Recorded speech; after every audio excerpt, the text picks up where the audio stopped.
Welcome back to the equine anatomy lectures.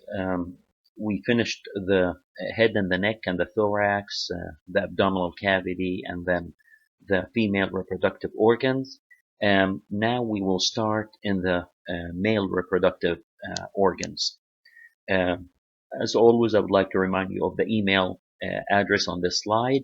If you have any comments, questions, or concerns, please do feel free to email, and I'll be more than happy to respond to you and explain anything. Again, I also would like to remind you that sometimes I'll speak faster than usual, especially when I don't deal with anatomical structures.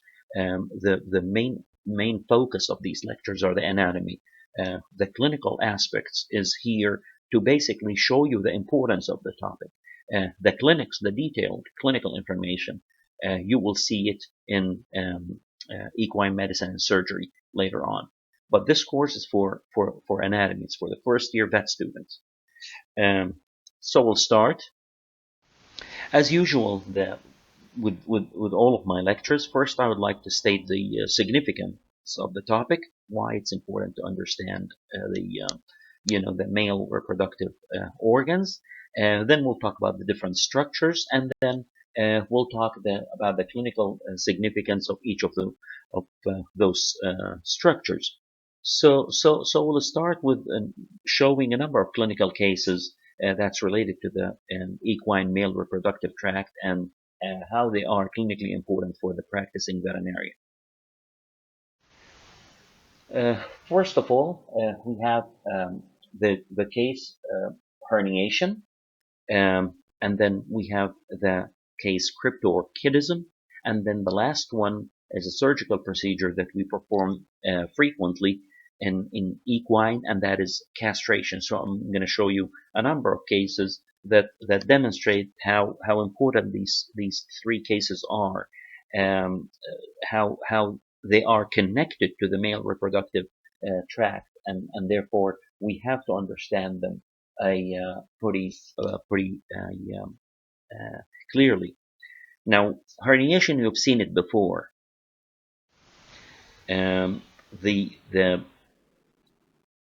Usually during mating and through the inguinal, deep inguinal ring, sometimes the intestines, and that in general it's the small intestines because they have smaller diameter in compared to the large intestines, and they have a wide mesentery, and also they are freely moving, so to speak, in the abdominal cavity of the equine.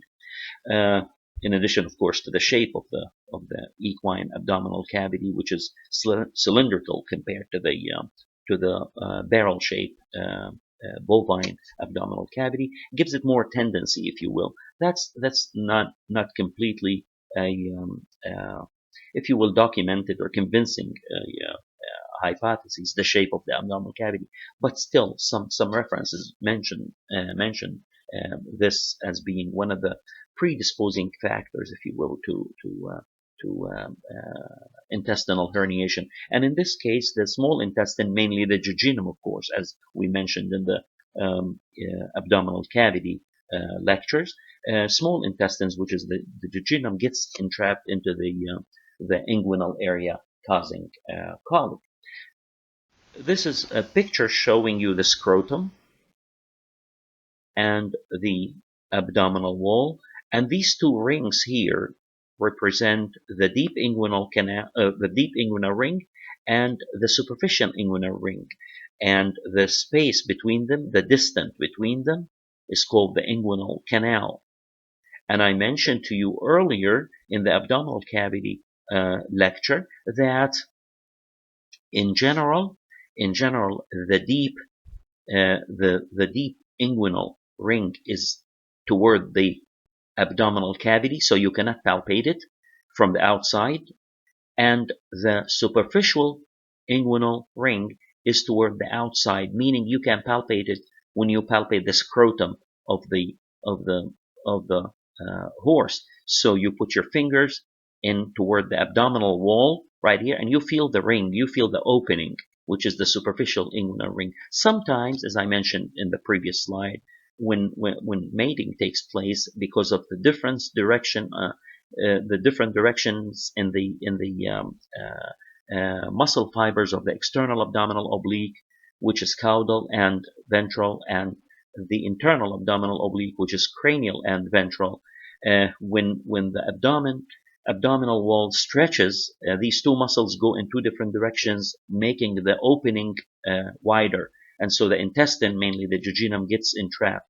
Now, if it's entrapped in this area here between the two rings, that's inguinal hernia. Now, if the intestines reaches the scrotum, that means it's a scrotal hernia. So we have to distinguish between these two cases. And the way we distinguish is pretty easy. You palpate and you feel the scrotum, and if the intestines are in the scrotum, then that's a scrotal hernia. If you have to put your fingers or through the superficial inguinal ring and feel the intestines there, that means it's an inguinal hernia. This is same thing here. All what you need to do in this case is palpate and see if there are intestines in this area. If there's intestines in the scrotum, that means it's scrotal hernia for sure. So that's the way we're going to distinguish it from the next case here,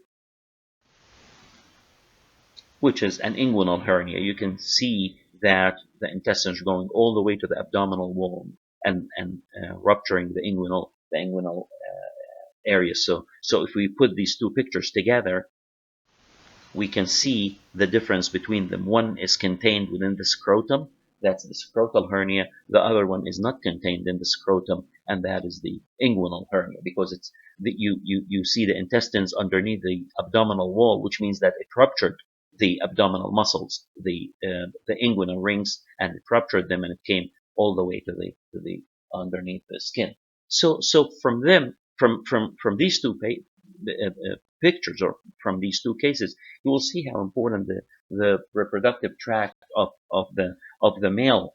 And in addition to that, we have cases of cryptorchidism, where we have the testicle not descended toward the scrotum, but it stays in the inguinal area or in the abdominal cavity. We will talk about this as well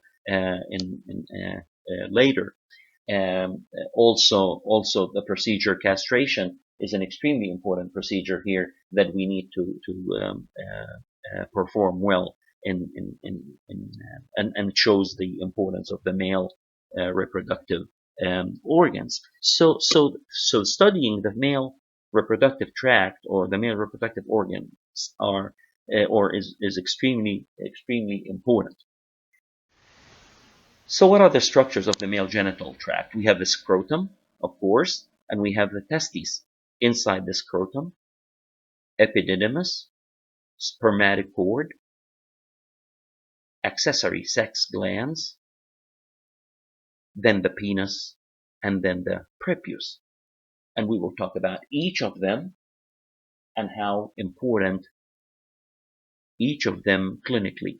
The physiological aspects, you will study them in physiology. I'm not going to get into the physiology here, because you will have a different course that teaches this. But here, I'm going to stress the importance of the structures and their clinical relevance. So of course, the scrotum is here. The testes is here. And we don't see the epididymis, but we see the penis and also the some of the accessory sex glands. And then, of course, the prepuce right here. We'll talk about each of them separately. Now, I also want you to remember the location of some of these structures. So the rectum, and you have the bladder, and you have the penis. I want you to focus here on this sex gland, which we will talk about later. When we catheterize the bladder in males, unlike the females, which is pretty easy, here there's a little trick because there is a stenosis in the urethra in this area, and because it is being pressed by the body of the prostate, which is this here, and makes it difficult to pass the catheter to the bladder. So we just remember this picture and the structures here. We will talk about that later. Also, the part that's retroperitoneal, which is basically outside the peritoneal cavity. Same thing. This is the same picture. Scrotum, testes, penis, prepuce, and then some accessory sex gland. This is the prostate, the body of a prostate. This is the bladder here, and we can see it's retroperitoneal because this is the peritoneal wall right here. It's not covering, so it's outside the peritoneum, and also part of the rectum is outside the peritoneal cavity, which is very important, as we mentioned in the transvaginal approach of ovariectomy in the female. Now let's talk about the first structure, and that is the scrotum.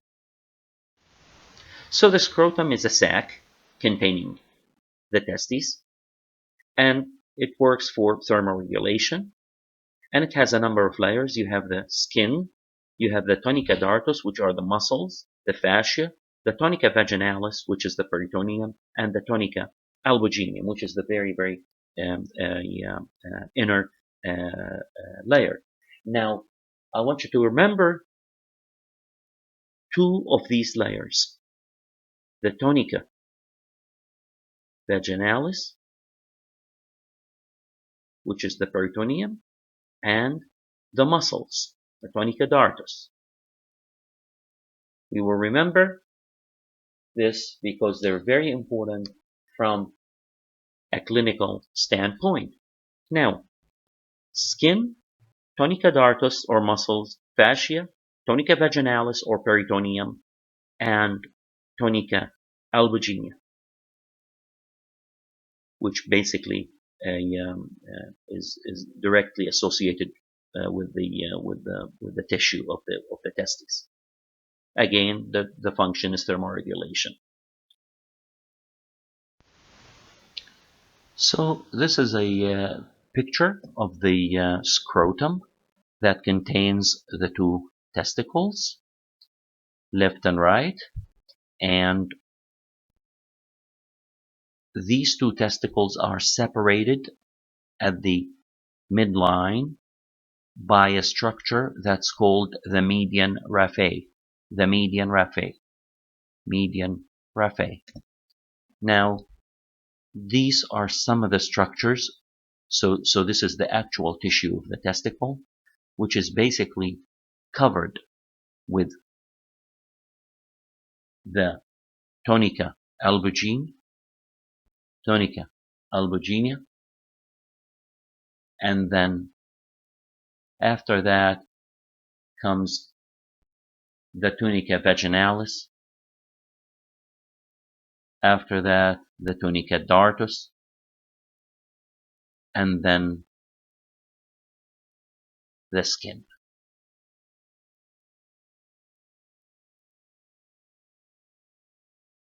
So skin, tunica dartos, tunica vaginalis, and tunica albuginea. This is the cremaster muscle, which basically pulls the testicles to the ventral abdominal wall, close to the abdominal wall. When it relaxes, the testes are descended ventrally, and this is the spermatic cord with all of its contents. Spermatic cord and the testicular artery, vein, and nerves, and lymphatics, which we will be talking about pretty soon when we talk about castration. Now, the thermoregulation process here, the testes are about 3 to 5 degrees um, less than the actual body temperature. And basically, uh, as I mentioned earlier, the positioning of the testicles is based on the contraction or the relaxation of the cremaster muscles. Basically, what happens is that when it is colder outside, the cremaster muscles contract and they pull the testicles toward closer to the abdominal wall so they can stay warm and for the generating of gametes. Now, when they are relaxed, when the outside temperature is hot, basically they relax, so the testicles are basically more ventrally. Now they also have sweat glands on the skin, and there are a number of plexuses, if you will. We call them the pampiniform plexus, which are arteries and veins around the testicles, as we saw just in the previous slide, that basically carry either warm blood or warm the blood toward the testicles, so the gametogenesis, or the formation of the gametes or the sperms, continue as is, as productive and efficient.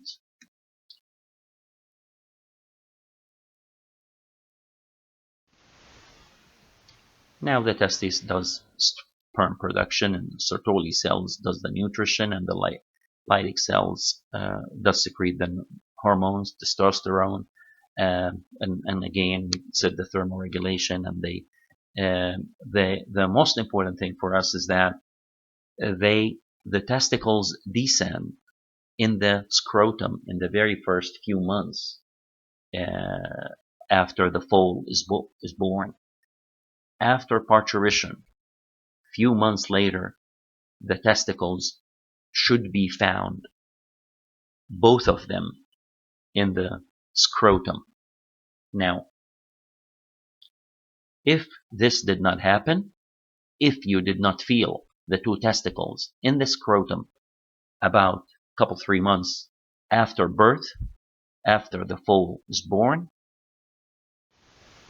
So this is a picture, cross section, if you will, of the pelvic area. We can see the penis here. We can see the testicle. We can see the prepuce, and we have the superficial inguinal ring and the deep inguinal ring, and between them is the inguinal canal. Now these two circles, this one and this one, represent the descension of the testicles. Now, if the testicle remained in the inguinal canal, so it's not in the scrotum, it's in the inguinal canal, we call that low flankers. Low flankers. Low flankers. This is an inguinal cryptorchid. Inguinal cryptorchid, or low flanker. Now, if the testicle remained in the abdominal cavity, not in the inguinal canal, but in the abdominal cavity, we call that high flanker. High flanker, or abdominal cryptorchid. So we have abdominal cryptorchid, we have inguinal cryptorchid. The abdominal cryptorchid is the high flanker. The inguinal cryptorchid is the low flanker. Now,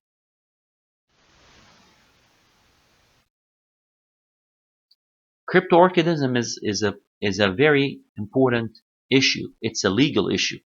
So people can take you to court for that if you do not, when you perform, just like rectal tears. when you are asked to do castration or to castrate a horse, you should take both testicles out.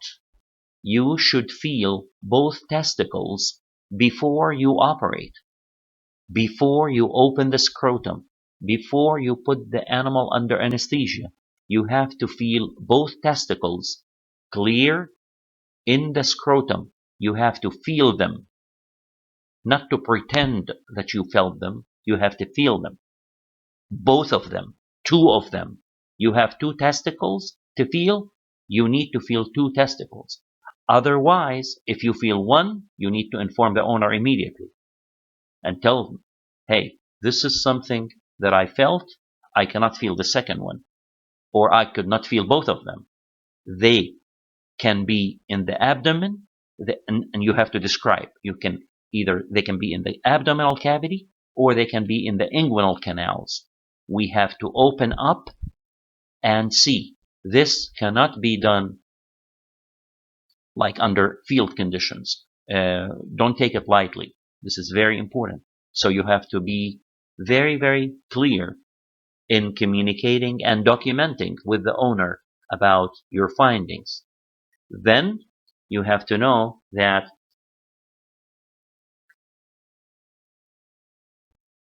if you do the surgery and you were not honest about it, so you took one of the testicles out and you left the other one either in the abdominal cavity or in the inguinal canal, the horse will continue to secrete hormones. So that the testicles are active in secreting hormone. It's sterile, that cannot produce sperms, but it can produce hormones. So the behavior of the animal will not change. It's still going to act like a male. And every time they're going to see a female, they're going to act in a very difficult way. So you have to make sure to take them out, both of them. Inform the owner. Now, cryptorchidism is there's a genetic component for that. So don't breed them, because we don't want to increase the prevalence of this case. Quarter horses and standard breds are mainly, they're the most breeds that has this case mostly. And usually we do the surgery through either the linea alba, ventral midline ciliotomy, or the flank incision, endoscopy. We can do all of these procedures. So this is very important. This is a legal issue again. When you do castration, feel both. Both testicles must be felt before you put the horse down. And everything needs to be communicated clearly and documented clearly with the owner and agreed upon before you open the animal. Castration. Castration is basically the process or the procedure where we take the testicles out. We'll remove the testicles. They don't want the male to produce sperms. They don't want him to act up like weirdly around the mares and things like that. So we have to take the testicles out. Castration procedure is done either under field conditions or in the surgery room,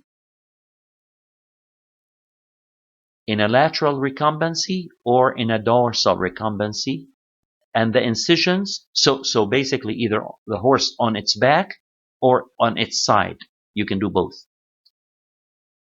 Now, the incision where these two lines are paramedian, not on the midline where the median raphe is, paramedian, beside the median raphe. Don't cut the median raphe. That's wrong. So you cut beside it, paramedian, beside the median raphe. This is a picture showing how we do the two incisions. This is the median raphe, and you open on both sides for both testicles. Now, we have two types of castration. We have a closed castration and an open castration. Closed castration is basically when the tunica vaginalis is closed, so the peritoneum is closed. You pull the testicle, you milk the spermatic cord with all its contents out before you cut.